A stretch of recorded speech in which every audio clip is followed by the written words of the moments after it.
icyizere kirahari kuko ariyo amaboko yose ubona yari yarahimunamaraye adashobora kurambura, ariko babasha kurambura kandi Nibikora muki Pierre, umuturage utuye mu karere ka Gasabo, umurenge wa Gatsata, akagari ka Karuruma, umudugudu wa Tetero. Uyu mubyeyi arasaba gufashwa ku mwana we wavukanye ubumuga bukomatanyije bumaze kugira imyaka 7 y'amavuko. Ubwo umunyamakuru yageraga mu rugo rw'umuryango yasanze umwana ari mu cyumba, turi ko kugira ngo agere hanze bisaba guterura maze bagashyira mu gatebe bahawe n'umuturanyi gahora karaho hanze. Uyu mubyeyi agaragaza ko imfura y'umuhungu yavukanye ubumuga bukomatanyije, aho avuga ko yagerageje kumuvuza ariko ubushobozi bukamubana iyanga. ko yavutse ameze, ariko mu by'ukuri tukiza kubona ubufasha hari aho abageze no gukira byashoboka, ariko kubera ubushobozi ntabwo byashobotse, kandi mbona uko agomeza gukura imyaka yegera hejuru ashobora kuzarushaho kumugara birenze, kandi yakakunze kuba ageze ahantu mu by'ukuri hashimishije. Iyo urebye ubona asubira inyuma ku munsi ku wundi, kubera ko nta buvuzi bw'ibanze bwitaweho n'ubufasha yabonye, ariko kubera ubushobozi ubundi twagiye tugeraho nyine tugacikiramo hagati, ni ubushobozi bwagiye buboneka buke, ntako tutagize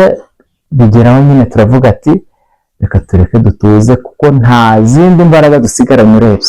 Uyu mubyeyi agaragaza ko umwana we adashobora kwigura aho aryamye, akaba atabasha no kuvuga nk'uko murumuna we w'imyaka 4 abigenza,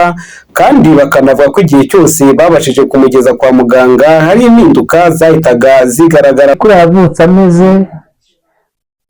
abakobwa bukomatanyije, twagerageje kuvuza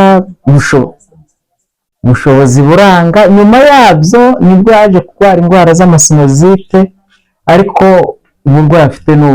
ubumuga, urabibona ni ubumuga bw'ingingo. Yavutse ari kuri yameze, turavuza biranga, ariko ikigaragara cyo ni uko iyo tukiza kubona ubushobozi wenda hari aho baba bageze, kuko hari ikoranabuhanga, hari abavuzi babyigiye babasha kumugorora akaba yakira, kuko nta bufasha twabonye bw'ibanze bwadufasha kuvuga ngo umwana akurikiranwe by'umwihariko. Twe dufite bwarashize, bwararangiye, ntako tutagize ku giti cyacu, ntako tutagize, ariko nubwo ubufasha wenda buhoraho tukareba byibura umuntu akamukurikirana, kuko nta gihe arigera akurikirana nk'igihe cy'umwaka tumenye ngo biranze, cyangwa igihe cy'amezi nk'umunani nk'atandatu tumenye ngo ari mu maboko, ko biba n'iby'abaganga ahanini baba bagomba kumenya uburyo umwana agomba kuzajya bahinduka buke buke, ariko ikibazo twagize n'icy'ubushobozi. Badufashije umwana akavurwa, kuko n'uko tumufata ntabwo byemewe, nta nubwo ubundi buryo abayeho n'uburwayi bwe uhita ubona ko harimo n'imbogamizi zo kudakira vuba. Bemeza ko inshuro nyinshi yagiye yegera inzego zitandukanye kugira ngo arebe ko yabona ubufasha, ariko bigakomeza kugorana, yemwe n'abagiraga icyo bamwemerera bikarangira mu magambo gusa, mu mvugo, kuko twategereje ko badusubiza turabura, kandi birazwi no ku murenge birazwi,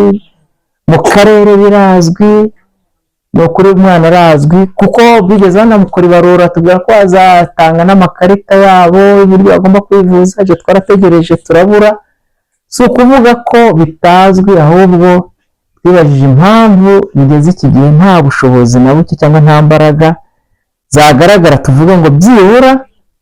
bashyizeho umuhate n'ubushobozi bwabo bafite nk'ubuyobozi kugira ngo, kuko abana bafite n'amakuru aturenze baduha tukamenya n'uburyo twamuvuza n'inzira twanyuramo, kubera ko bobo